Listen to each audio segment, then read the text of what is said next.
అందరికీ నమస్కారం. ఆంధ్ర శబరిమలగా పిలువబడుతున్న గ్రామం ద్వారపుడి. ఒకప్పుడు సాధారణ గ్రామంగానే అందరికీ తెలిసిన ద్వారపుడి తర్వాత కాలంలో అయ్యప్ప స్వామి దివ్యక్షేత్రంగా దినదిన అభివృద్ధి చెందింది.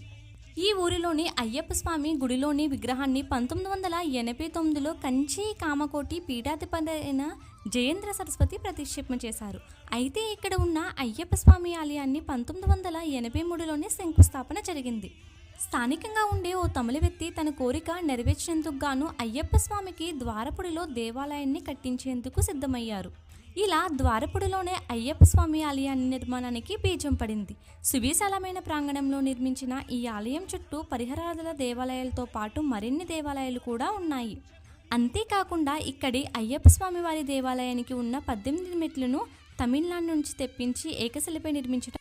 గుడి లోపలికి వచ్చే భక్తులు మొదట గణపతి ఆలయాన్ని, ఆ తర్వాత అరహరి విగ్రహాన్ని దర్శించుకుంటారు.